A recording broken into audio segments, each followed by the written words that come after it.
All right, good afternoon, everyone. Welcome back. I'm still working on recording this lecture. I don't know if you guys took a look at the first try. Fortunately, that ceiling microphone, which was supposed to capture sound, is not doing it very well. So now I'm going to be wearing this. Hopefully, that will work better. I don't know yet. Check. But that will help you if you want to see something which we did in class once again. For the exam or for whatever other reasons, I will be hopefully creating nice videos and putting them up. Whatever we see there is just whatever camera captures, but you can still see the PowerPoint there, whatever I'm writing on the board and so on. You can see you guys. Don't worry about that. You are not part of the future. Okay, today hopefully will be more interesting because we're getting into more interesting subjects there, and we will discuss the reading and so on. So today we will move to a slightly different part of the Greek world, and that today is actually part of Italy, Kingdom of Italy. But back then, Greeks actually populated that area too. This is southern Italy and Sicily. There was no Italy at the time. In fact, period we will talk about, even though there was Rome was here, but it wasn't Roman Empire yet. So this part was populated by the Greeks, and they also did philosophy. And that philosophy was somewhat different from what we saw before. The area is called, the city here is called Elia, and for this reason, the philosophers we'll be talking about today are called Eleatics. Remember the other ones from Eleatics, because they come from the letters. This one's Eleatics. There were some very interesting ideas at the time. First philosopher we'll talk about is not even just a philosopher, but a very interesting person, Pythagoras. You probably heard about Pythagorean theorem, right? You guys ever heard Pythagorean theorem? Mm-hmm. Well, actually, we have many reasons to doubt that it had anything to do with Pythagoras, but you will see why exactly we think they call it Pythagorean. So Pythagoras was a very mystical figure. He was a type of this religious speculator, indoctrinator, and also philosopher. Very little is known about him. One of the reasons very little is known is because his followers used to make up all sorts of stories about Pythagoras, and not all of them are true. Maybe none of them are true. So today we can clearly distinguish between what is made up and what is real. But we do know that there was such person. He actually was born in Ionia, in that other part, which we talked about last time, but he moved to Elia after about 40 years, when he was like 40 years old, immigrated to a city of Croton, which is today in Italy, around 530 BCE, and organized like a colony of his followers. They had these ideas which originated with Pythagoras, but the colony continued for many years after that. He was actually one of the prominent figures in Crotonian society for a long time, but then there was kind of a rebellion, and local people has driven them away, and Pythagoras himself had to escape around 500 BCE, when he was like 70 years old, and shortly after that he died.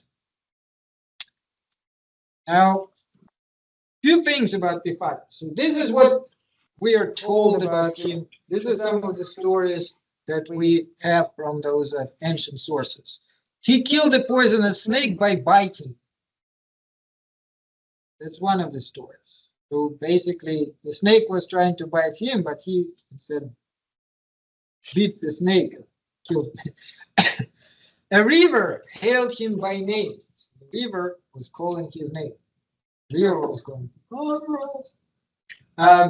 he made predictions. He could predict the future. He appeared simultaneously in two different places. He had a golden thigh. You can see like how likely is any of it true?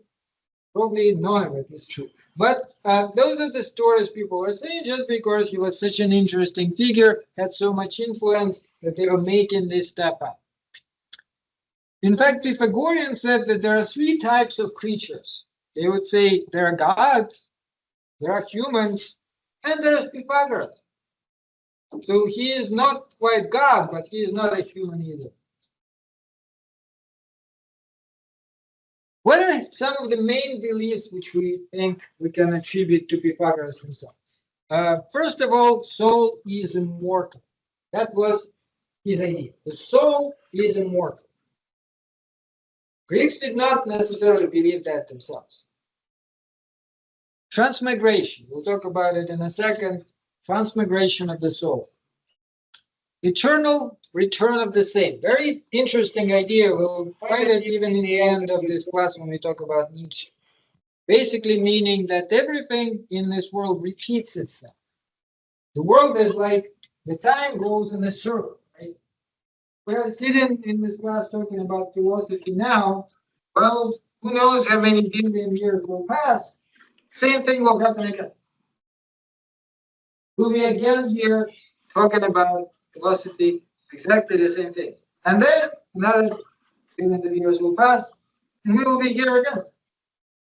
So basically everything will repeat itself endlessly in the circle. Just like circle, if you go around circle, you never leave it. That's what Pythagoras put the time is. The time just repeats itself constantly. And then all living creatures, he thought, are interrelated. Basically, so that whole story is called metempsychosis.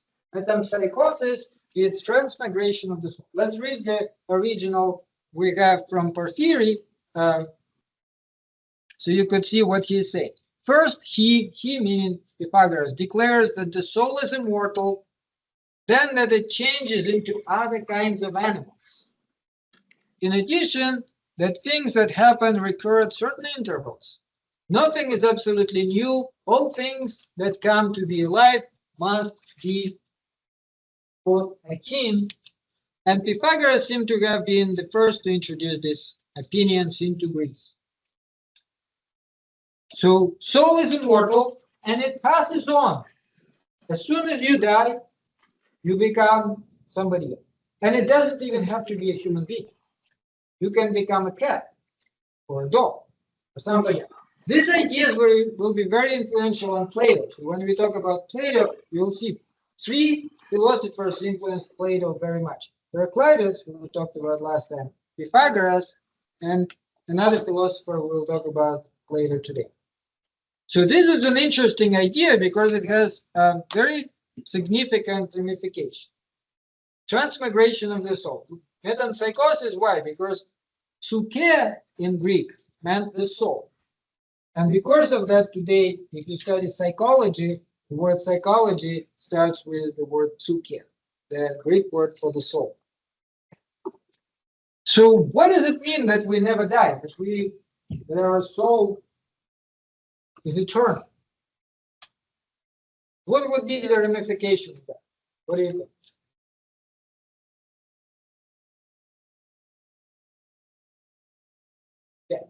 The concept of reincarnation? Yeah, the concept. But what does it mean for us as a human being?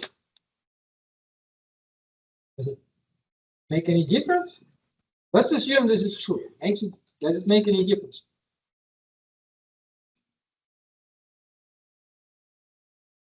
Well, for one thing, you probably shouldn't be afraid of dying, would you? So, I mean, if you're not going to really die. You have to say bye to your old life.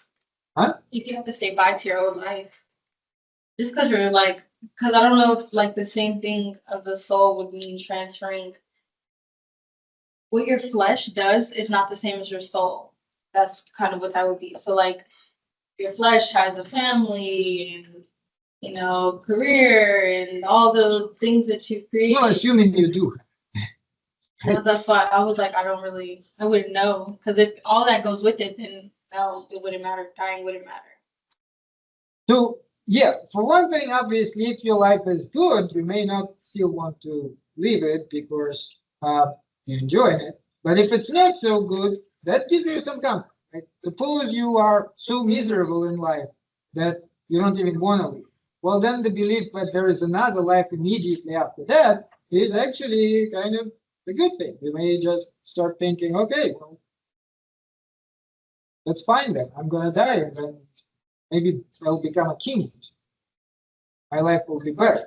But it also made humans, in that sense, a little bit like gods. That's one of these important ramifications.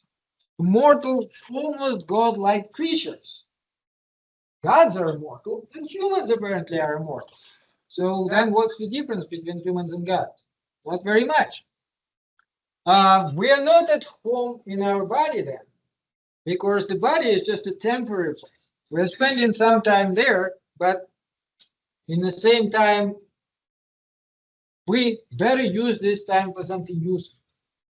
Right? If we only in this body temporarily, we may as well take advantage, and we are not here to just enjoy ourselves. We are here to accomplish something.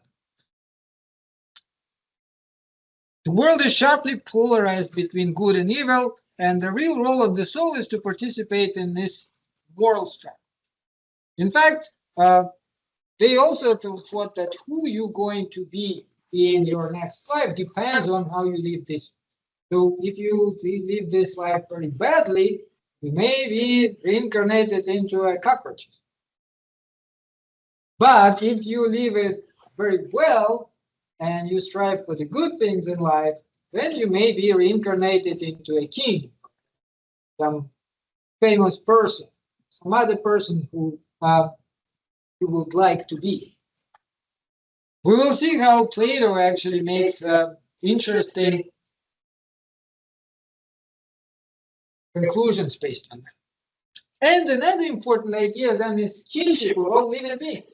Like, do you want to hurt any animal or any other creature if you don't know who they were in the previous life? Like, what if it was your friend or your mother? One of your closest people may have died and become, I don't know, a dog. And then you keep this dog, and that's actually your dear person who you loved and liked, right? So we all interconnect. So you should not harm any animals. You should not harm any other people, because that can end up biting you yourself when you die and become somebody else, and other people will then hurt you. Now, Pythagoras himself died, I said, shortly after 500 BCE, but his followers still continued. And at that point, they seem to have split up into two groups. One of them was known as Acousmaticoi, and the other one as Mathematicoi. So the interesting difference between them, first, Acousmaticoi, they were more of a religious type people. They were just dogmatically trying to repeat all his ideas. And that, of course, is not as interesting to us. Why did they call them acousmaticoi? Acousmata in Greek is oral sayings. So they were kind of repeating that sayings which they had from him, and many of them don't seem to make very much sense. Here's some of the sayings. What are the isles of the blessed? The sun and the moon. What is the oracle at Delphi? The Tetractys, which is the harmony in which sirens sing. Also, what is the most just thing to do? To sacrifice. What is the wisest? The number, and second wisest is the person who assigned names to things, and so on. They had some rules which they also obeyed, like not to pick food which has fallen. If you eat in something fallen, don't pick it up. Not to eat self-indulgently or because it fell on the occasion of someone's death. So don't eat too much. But some of it seems like just nice things to do. But overall, they lived more like a sect. Mathematicoi, on the other hand, are more interesting because just like the word suggests, and mathemata, by the way, in Greek didn't necessarily mean numbers. Today we have mathematics, right? Mathematics deals with numbers. But mathemata just meant knowledge. However, the mathematicoi were trying to figure out things about the world, and they had some interesting ideas. One of them was that the world does, in fact, consist of numbers. Everything is made of numbers. They got close connection with the music because there are certain ratios with strings, which if you divide the string into two halves, the sound is actually, there's a proportion to the way sound changes, and that way you can see how it is kind of mathematical. They had some interesting ideas about number 10. They thought 10 was a perfect number. Why did they think 10 is a perfect number? Well, if you describe reality, first of all, one dot, that's like one dimension. Two dots, if you connect them, that's the line. Three dots, if you connect them, that's the triangle. And if you put another dot and connect that, that's the three-dimensional space. Another interesting thing, if you then put them like this, 1, 2, 3, and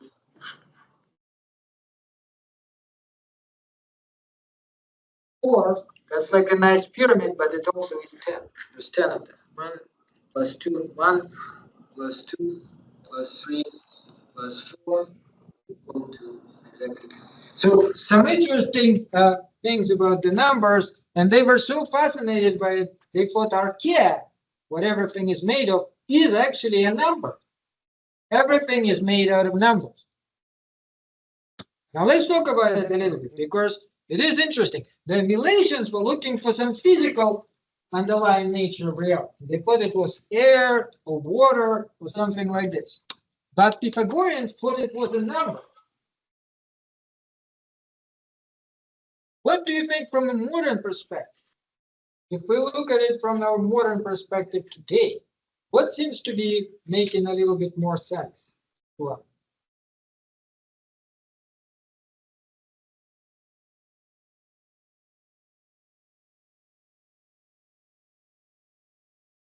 Do you think everything could be made from numbers? No, why not?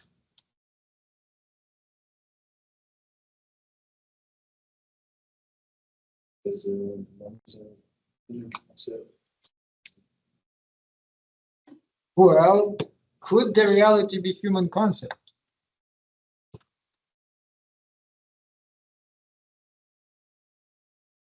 I mean, Pythagoreans didn't know that, but do we have digital sounds?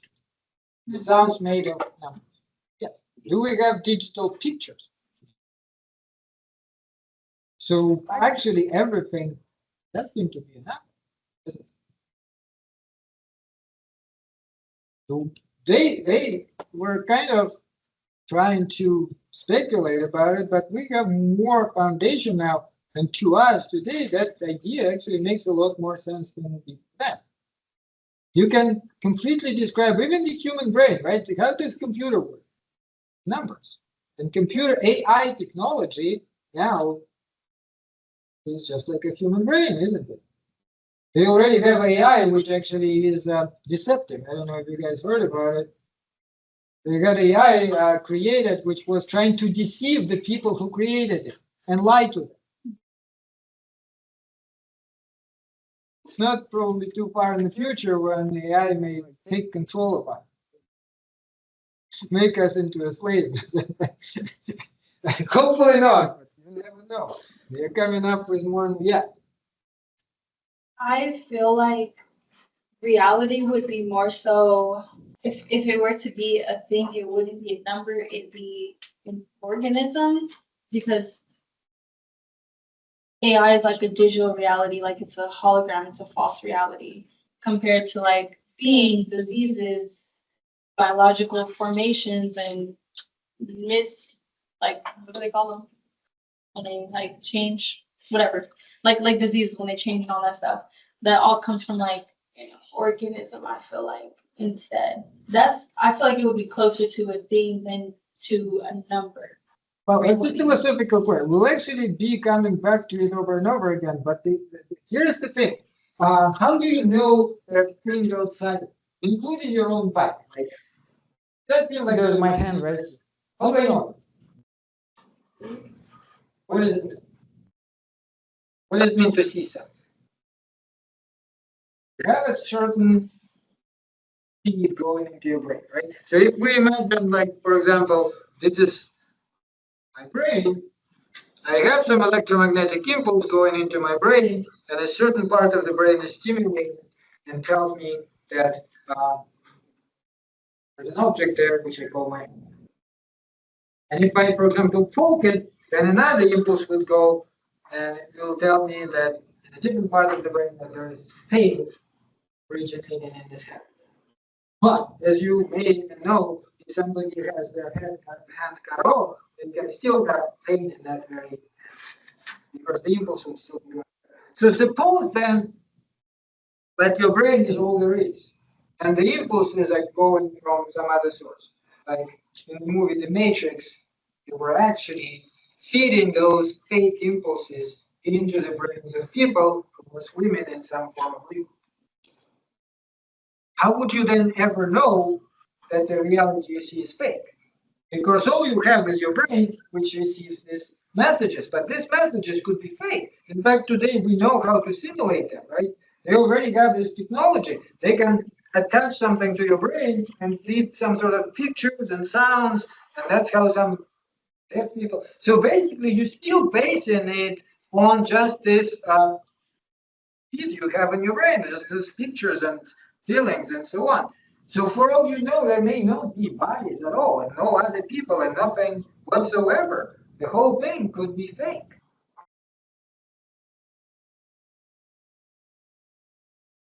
So, like I said, this is one of those philosophical things which we will talk about over and over again. But the idea already is here that reality could be mathematical. It could be just this simulation.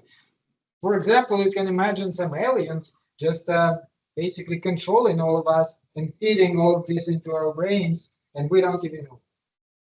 How would you ever know? Well, I guess there's a possibility one day you may wake up and actually discover, but maybe not. Could go on and go on and go on, and then you just go offline and you don't know anything else. So that is an interesting topic in itself. Another interesting person, third important influence on Plato, Parmenides. Parmenides of Eleatics. His ideas radically transformed this whole cosmological approach, and that was actually the reading for today. He used deductive arguments, he used deductive argumentation, he used logic, and the results he actually obtained using logic are quite amazing. So let's talk about the reading a little. For those of you who did the reading, what did you think about it? What is it about, first of all? Yeah. So what does it start with? Being carried by a goddess. Yes, he travels in a carriage, right? Horses are carrying him, a young man, and the goddess then tells him a variety of different things. So it starts like a fairy tale, but then there's an interesting idea. So what is then the idea that the goddess tells him? That seems to be a thought and something real. So she makes a distinction between what is, remember, and what is not.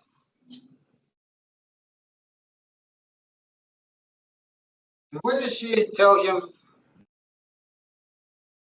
What is not cannot exist. It's not possible. Okay, let's take a look at, first of all, this is the quote from the beginning: the mares which carry me as far as my spirit ever aspired, and so on. This is kind of beautiful and looks more like poetry. At this point, it doesn't even really look like philosophy.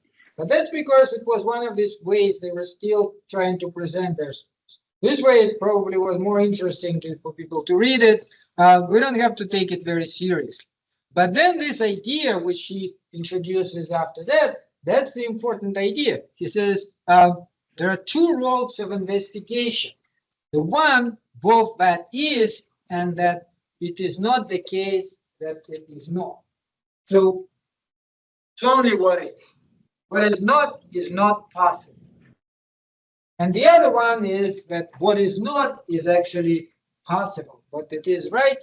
And that would be the way of the human opinion of the mortals. He says this is wrong, this is correct. So what does he mean? One of the things he actually is trying to say is that nothing is impossible. You cannot have nothing. There has to be always something. You cannot even think. Anything we can think or speak about either exists or it doesn't exist, right? But if it doesn't exist, it's nothing, and you cannot think or speak about nothing. Can you think or speak about nothing?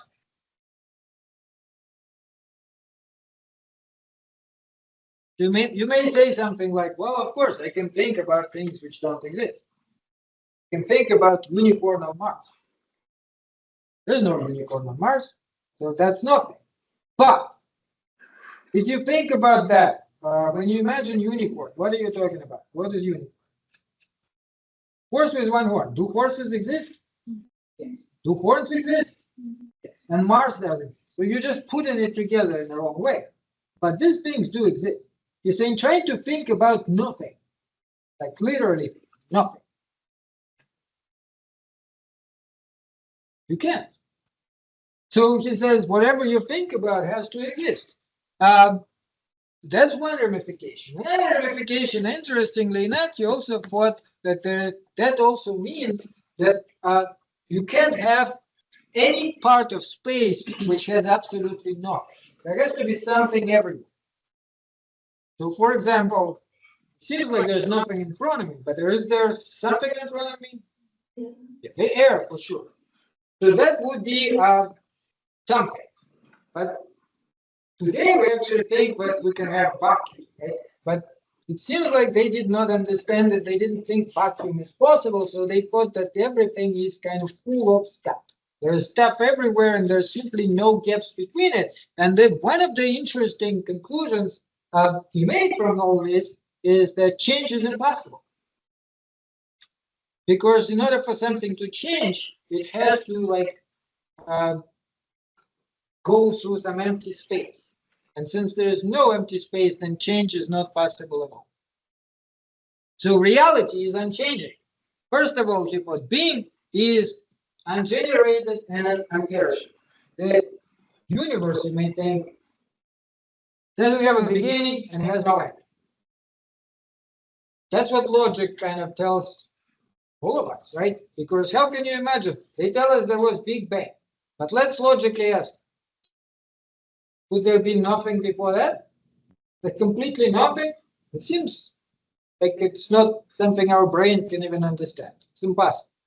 So he says, yeah, there was always something. The other thing, being is indivisible and all alike.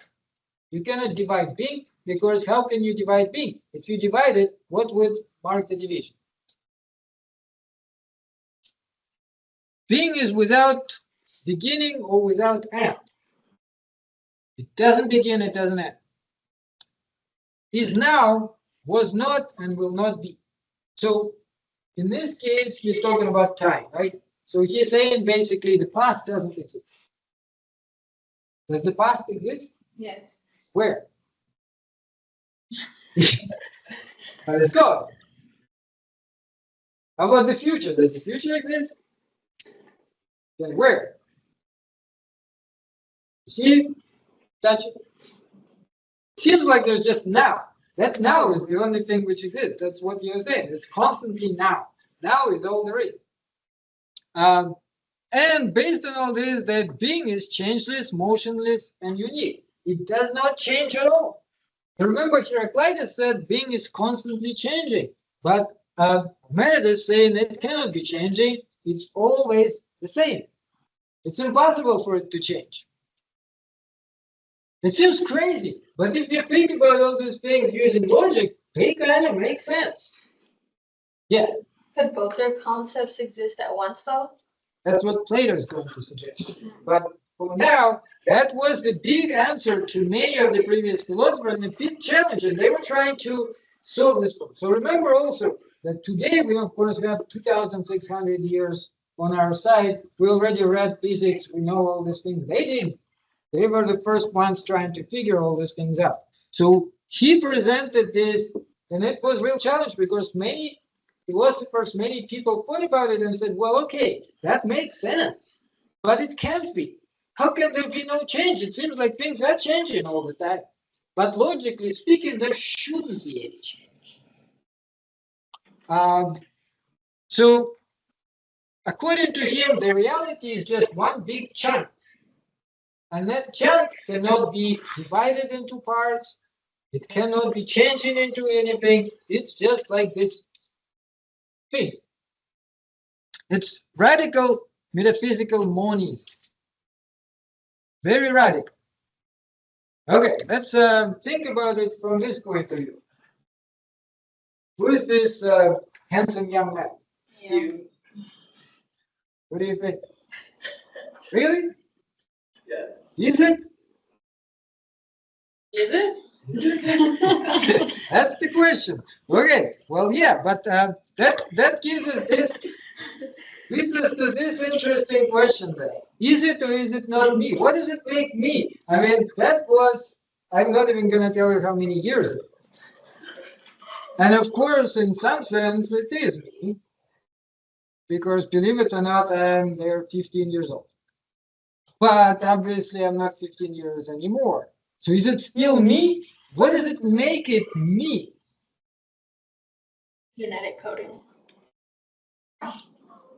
So if you have the same genetic coding, you are the same person?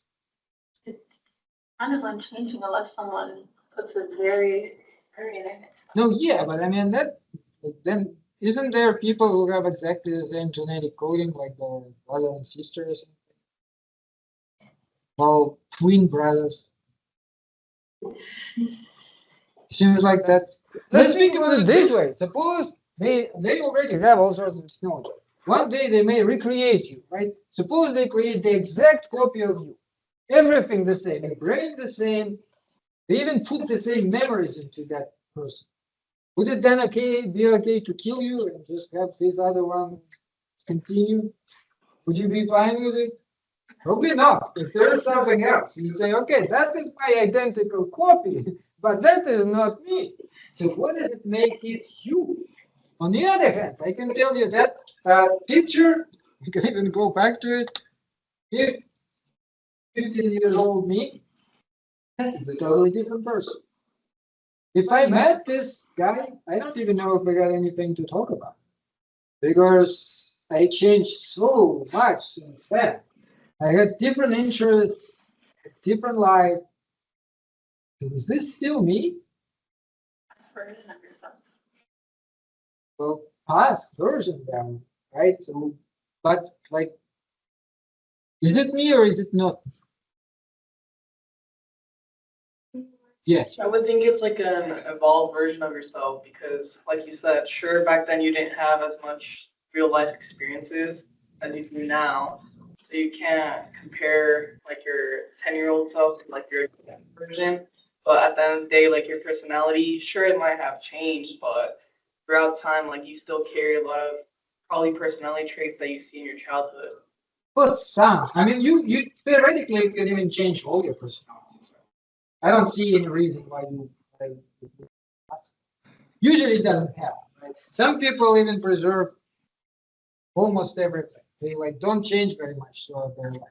Some people change a lot, but at least some part of it does change. And actually, if you go with like physics and what is it, physiology, they will tell you that our body completely renews itself every single molecule in about 7 years.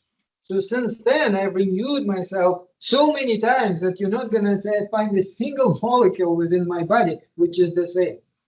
It's all been changed. So in what sense is it the same person? What does it make us ourselves? Well, what if I become insane and forget everything? No longer be me? Your conscience, like your awareness. Well, that's definitely if I became insane, that would be gone. Like some people completely lose their mind. But does it mean that's no longer the same person? Or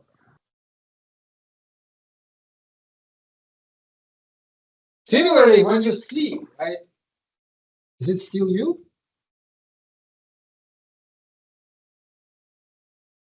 There's many interesting questions about that. Something does seem to be there, but what exactly is this one thing which makes you you? Well, we'll come back to it. But here we have an important distinction which they started making and which is interesting for us to reason versus the senses.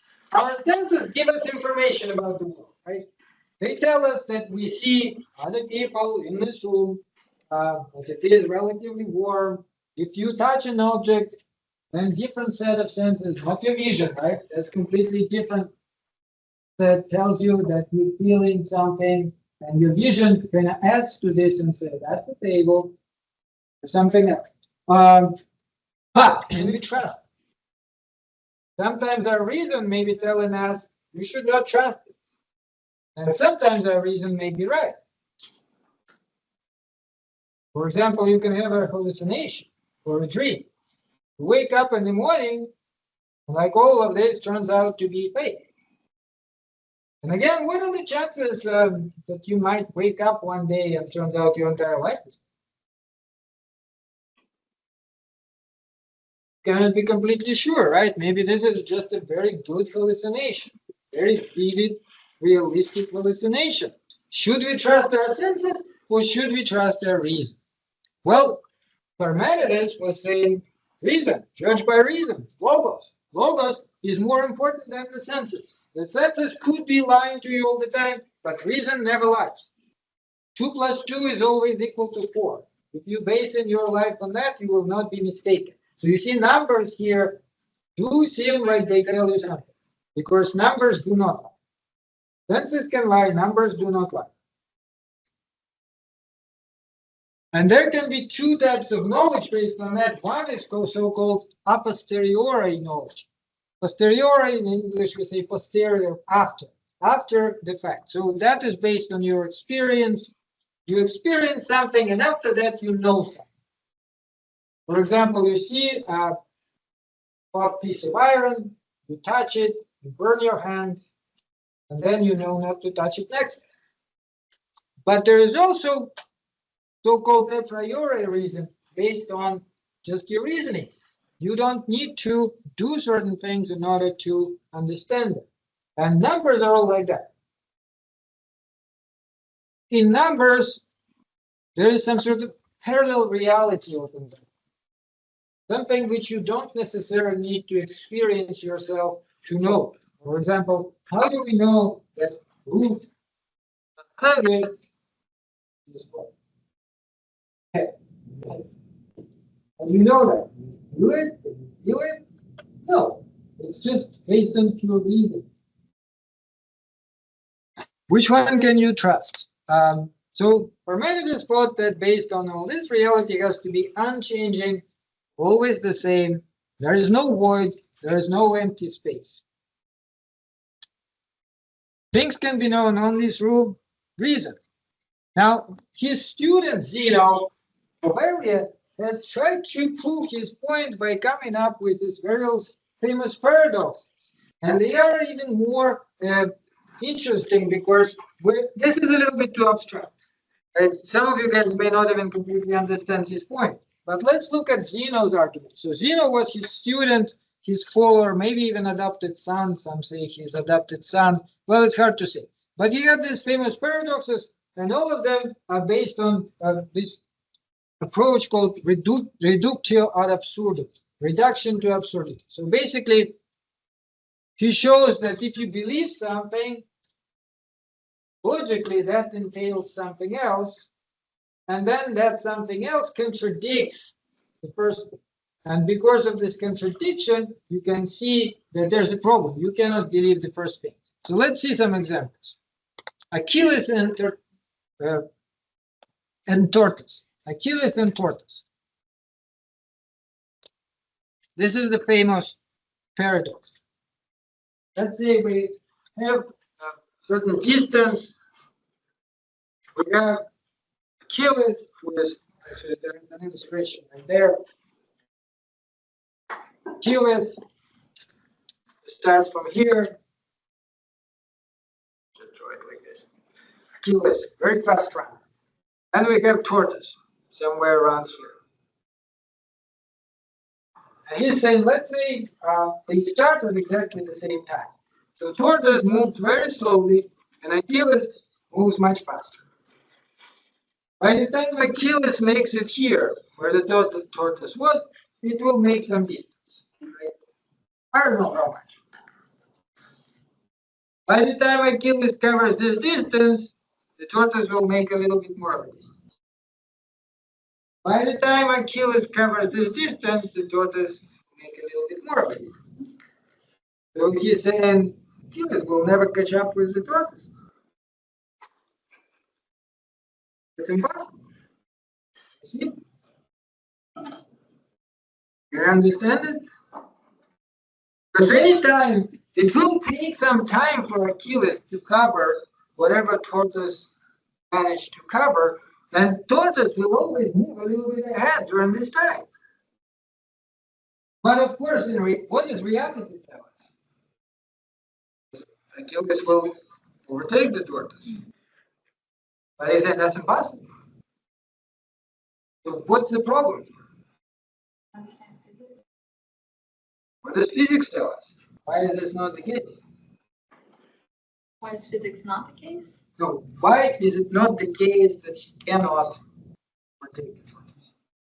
Physics tells us that he can, but why? Yeah. So physics tells us that you can speculate. No, actually, to be honest, physics does not have an answer to this. Experience tells us that this is what happens is if you move faster than another object, you will overtake it. But there is no clear answer why it is the case. The time is considered to be a continuum, right? But here's the thing. In order for that to happen, you have to have a chunk of time. Time has to be a chunk. Here's another example. Also, his famous paradox of the arrow. Flying arrow. Let's say the arrow is flying. An arrow is flying. At every moment in time, it should be in a particular place, right? So, let's say 1 o'clock exactly, it is here. Then, certain time later, it will be a little bit further away. But if at this time it is here, but when does it make the next step? Like, how is it even possible for it to move?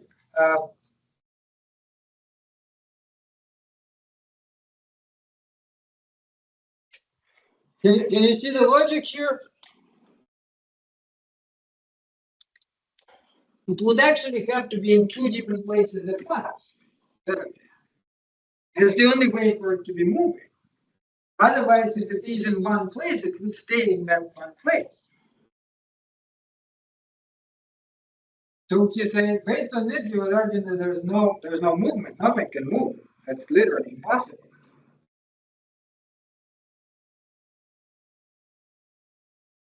If you think about it, like when you're taking a picture, right? If you take a picture of a moving object, the picture will be a little bit blurry because this object is moving.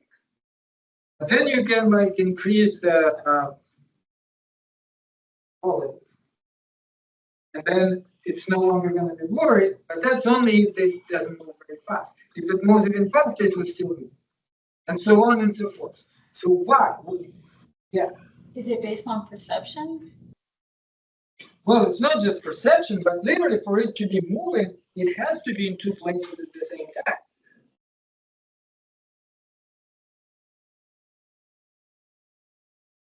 Well, there's no clear answer here. By the way, if you know physics, do you know about quantum physics?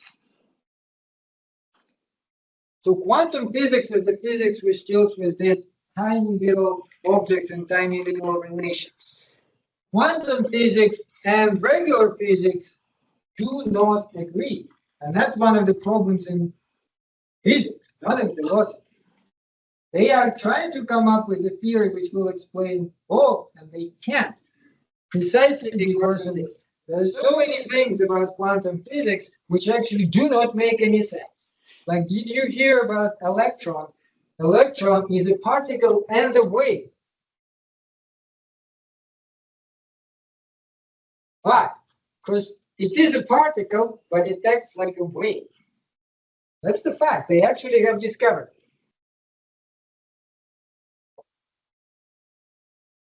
How can electron be the particle and the wave at the same time?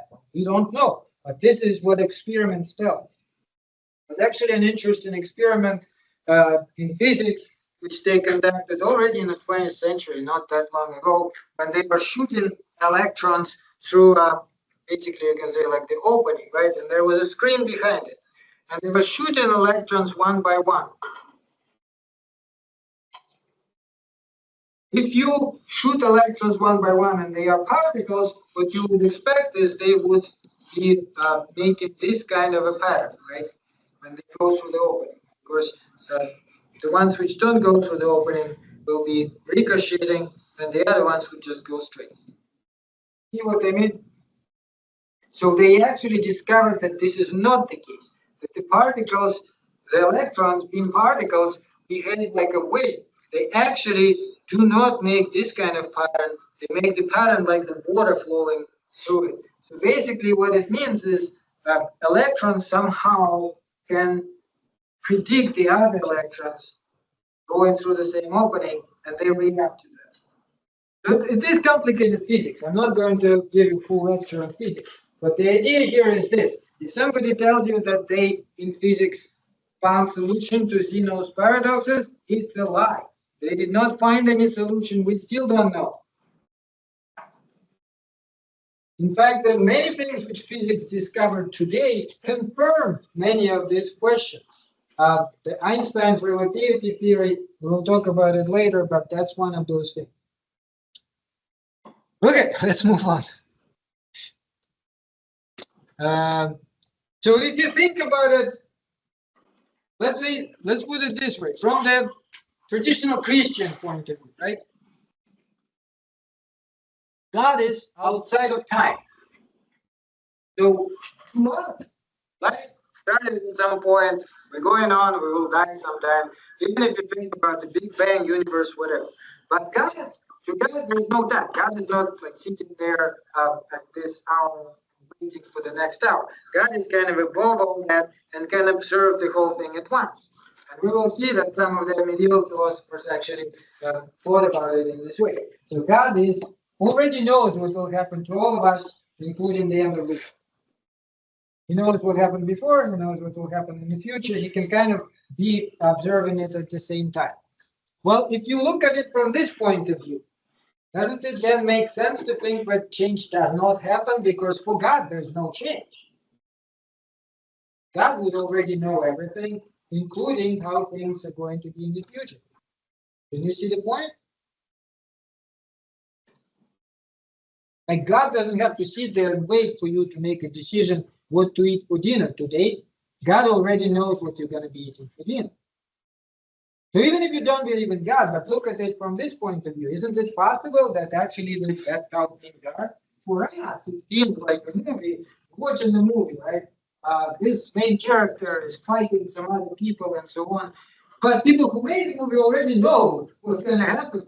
They're the ones who even come up with the story. To them, it's not like it's developing in real time. It's already all done. So isn't it possible that the whole world is like that? It's already done. Everything already happened. It's just we are watching this movie for the first time. And it seems to us like it's really happening, and we don't know what's going to happen in the next 5 minutes. But in reality, it's already happened. Okay. Question. Yeah. Would that mean that he thought of himself in like, or thought of themselves as gods? Because as you say that, like we don't have that same perspective. Even the same thing like with ants, like their time moves, like everything smaller in time moves a little bit differently from our concept of time. Motion moves a little bit differently. So is that like thinking like if you're looking from an above point of view? I don't know how to explain it. No, yeah, but I don't know what you mean by he. In this case, I'm not talking about Parmenides. It's just like our kind of thought experiment, right? We're trying to think about whether what he says makes sense overall. And if we think about it from this God's perspective, we can see that it kind of makes sense if you take a broader point of view. Yeah. Like if you no longer think about it the way each one of us experiences the world, but we try to kind of go outside ourselves and think how the world really is. Because it's possible that each one of us is mistaken about it. Right? We're observing the world and making some thinking about it in terms of what we see. But imagine if you could have this complete knowledge of reality, kind of like the way people think God thinks. Don't you think your view of reality would be radically different? And then maybe you would understand what Parmenides is saying, that there's no time and nothing is changing. You guys see the point? Yeah. Isn't time like made up for us? Like we made it so that we can keep on like a schedule? Well, whether we make time or not, it's kind of hard to say because what does it mean time? In a sense, yeah, like we invented clocks, right? And then we invented this 24 hours and whatever. And then when we look at the clock, well, the old-fashioned way, we have errors, and it will be pointing to different hours. And then it's a mechanism, right? So it's moving. And based on that, we could say it was the 3 o'clock, which basically means at that point, the clock was showing 3 o'clock. Let me please turn that off. Yeah, so this is the idea.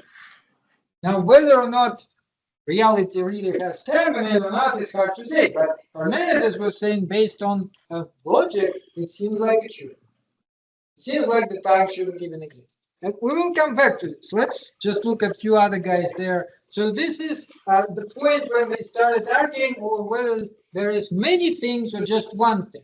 Pluralism is the idea that there are many different things, like bottles and pens and different human beings. Monism is that there's just one thing. Mono means one.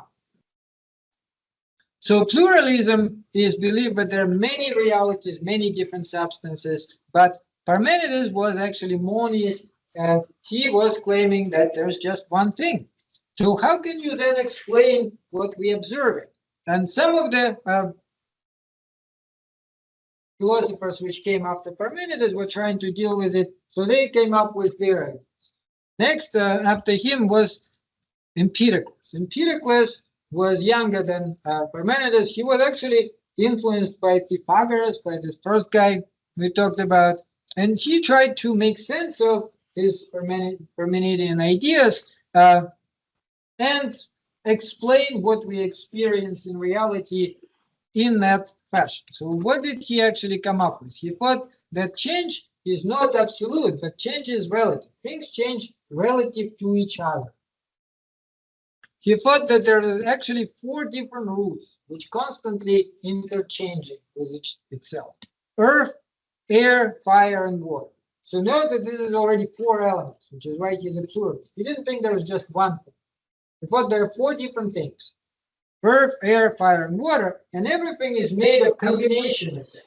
So, for example, bone, human bone, you would say, has like 2 parts of air, 2 parts of water, and 4 parts of fire. So if you mix them all up, you will get human bone. And all other objects are also combinations like this. And he thought that everything is driven by love and strife. This is like 2 forces. They are within everything. Love is what brings things together. Just like when people love each other, they want to be together. And strife drives them apart. So this is why things change, because they're constantly driven in these 2 opposite directions.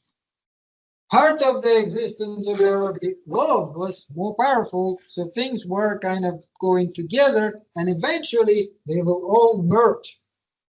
But then strife will start to take over, and things will be separated more and more. And then they will be completely separated, but then the process will repeat itself, and things will start merging again. That to him explained why there is no need for nothing. There's no need for empty space because things are just moving, right? If you imagine four things like this, right? This is 1, 2, 3, 4. Then next thing you can have four things like this: 3, 2, 1, and 4. This is still the same four things, but they change spaces. You don't need empty space for that. And the whole world is like this eternal cycle. It keeps on repeating itself. That's also based on the Parmenidean, that everything repeats itself over and over and over and over again. Another guy, Anaxagoras, disagreed with him. He was saying, well, how can hair come from something which is not hair, or bone come from something which is not bone? You can combine fire and water and other stuff. So his answer to this was interesting because there is a little bit of everything in everything. So when you eat piece of bread, the bread already has some bone in it, some blood, some hair. That's how you get all this stuff, right? You eat piece of bread and you grow hair and you grow bone if you're a child. Grown people don't. So that because it's already inside. And everything has a little bit of everything in it already, including stones and so on, except there's just one very small part. Like you may think, how can stone have hair? Well, it's just such a tiny bit of hair that you can see, but it's already there. It would have hair, it would have water, it would have all sorts of other stuff. So everything has a portion of everything. But what controls everything is mind. Nous, the Greek word is nous. Nous is like this universal mind which is inside things. And that mind makes things change. Nous has power over all things that have life, both greater and smaller. That power of the whole revolution. It began to revolve at this time. So this is again their attempt to explain why things are changing. Because otherwise, if you just have a big pile of everything, right? Let's say at the beginning of the movement, there was a big pile of everything. Well, why would it change? Why would it become other stuff? You have to have something controlling. So to him, there was like this mind. You may think of it as God of the same time, right? And that is what was controlling everything.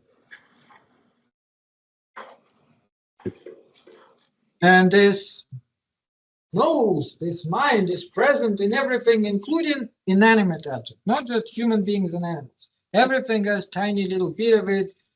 So that's what makes things change from one thing to the other thing. Now, the key questions they're trying to answer are this: how does the world of things as we ordinarily perceive them emerge from some kind of basic stuff?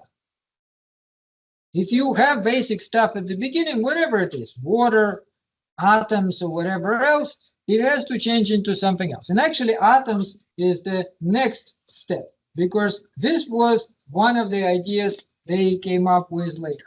Democritus and Leucippus is the other guy. They came up with this idea of atoms. They said, how about everything is just made of these tiny little chunks, indivisible chunks. You cannot divide them. But they are kind of underlying nature of reality. That was another attempt to answer all these questions. And they also said, well, maybe there is a void between them. Maybe there is void which is not known. Right? There is space between those atoms, and they can just interact with each other, and then they will make things different. So one bunch of atoms with water, the other bunch of atoms with fire, and so on. So that's actually how we think today, because that idea was forgotten for a long time. For a long time, people actually went with Empedocles, and they thought everything is made of these four elements: fire, earth, water, and air.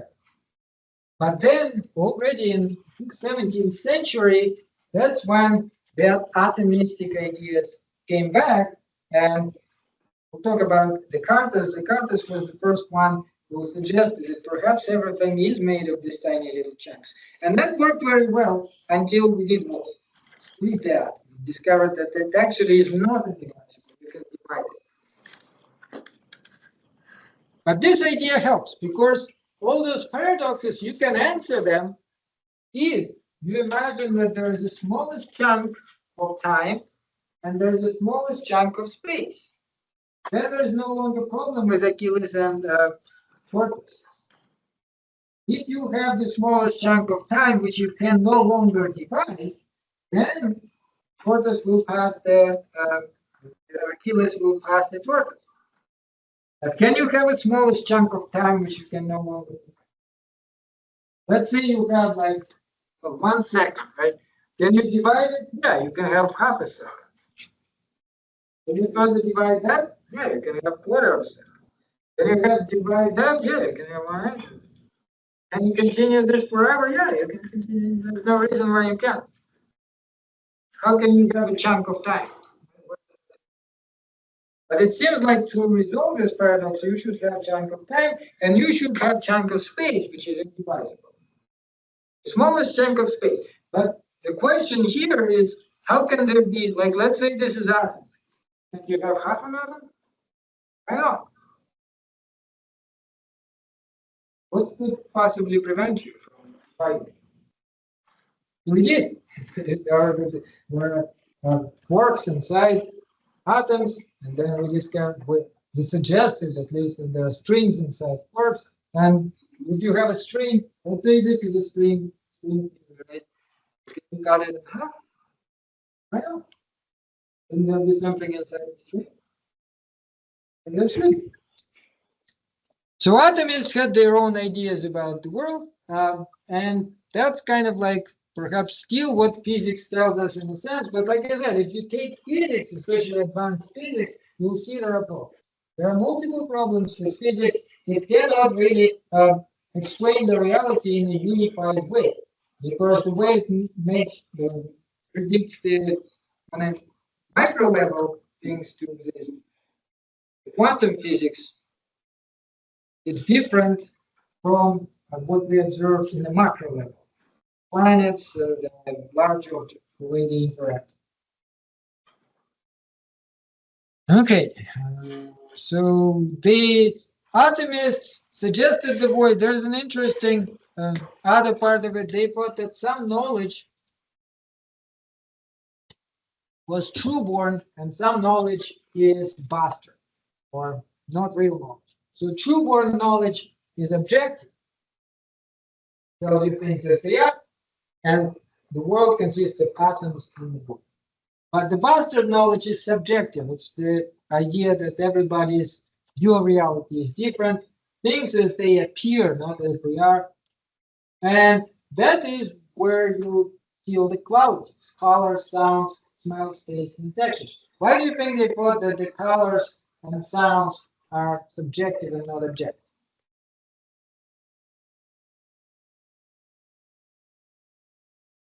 Yeah.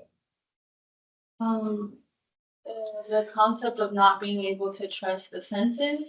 And then, I don't know, I was also thinking about like the concept of like color blindness when it comes to bastard or subjective knowledge.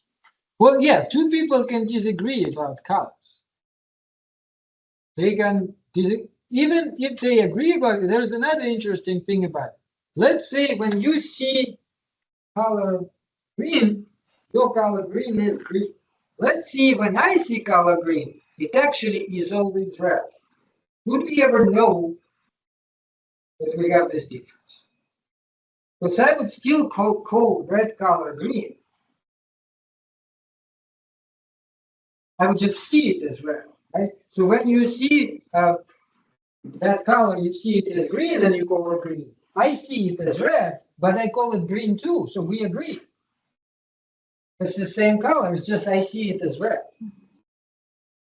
You see my point? We would never know. Because all we know is we call it green. I call it green and you call it green, so great. But I see it as red.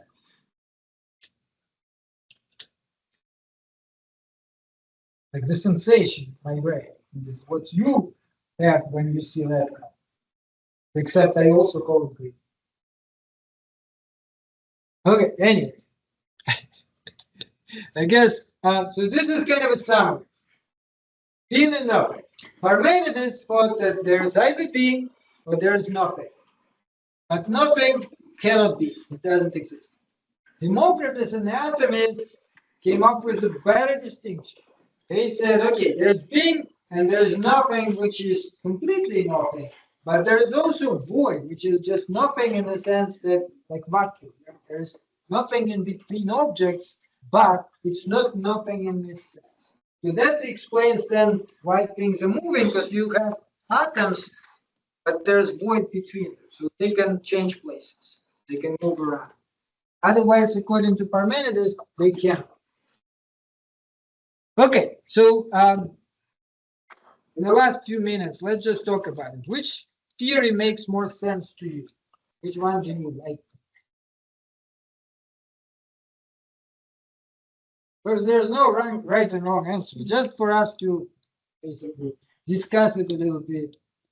What do you guys think?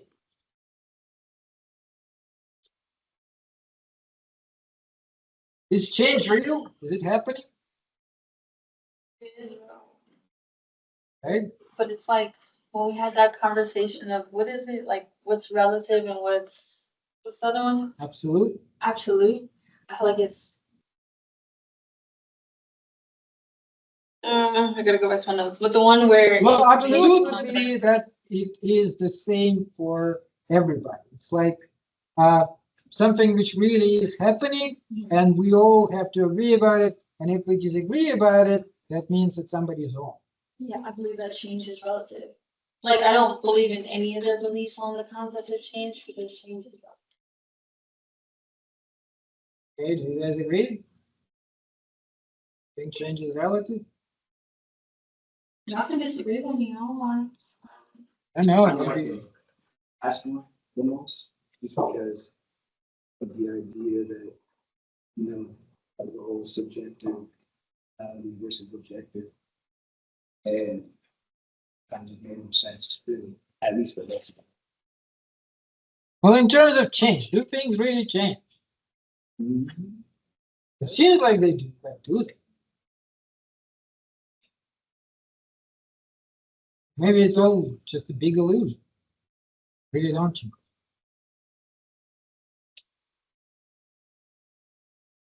If that doesn't exist, I mean, like, how would you explain evolution then? It's, I mean, in order for Well, us to. There's many ways to approach it, right? One of them would be just to say that, again, imagine it from like this God's point of view. Evolution started at some point, and it continues now, and we are in like in the year 2025, and then it will continue until the planet Earth disappears or something. But if you look at it from God's point of view, the whole thing already happened. Evolution did kind of takes place, but when? There's really no time if you look at it from this God's point of view. Seems like it almost didn't happen. It just not even a microsecond. It's nothing. It's just a look of imagination. So when we are born, we're born on a particular day, right? And we observe the world from this point of view. We grow up, we are 5 years old, 10 years old. And from that point of view, there was an evolution before us, and it seems like there will be in front of us. But if you take this God's point of view of somebody who's outside time, then none of it even makes any sense. Would it be like the concept of progression? Because like it's like him watching the story. He sees the story progress, but in our reality, it's changed. Well, we'll talk more about it when we get to Kant, because Kant got an interesting idea about that. And we'll see if it makes more sense. He's a lot more modern, and he tries to give an answer to this stuff. But there's no final answer. It's just an attempt to question it and to look at it from this kind of broader point of view. Okay, I guess for today we need to wrap up. So for Thursday, there's another reading there, just one page about Socrates. Socrates is a very interesting figure. You will like him because he is actually bringing things back to normality. He is talking about issues which all of us are interested in every day, rather than this stuff. But then we will see how it is still connected to this. So read this one page, which I already uploaded, and we'll talk about it on Thursday. See you guys on Thursday.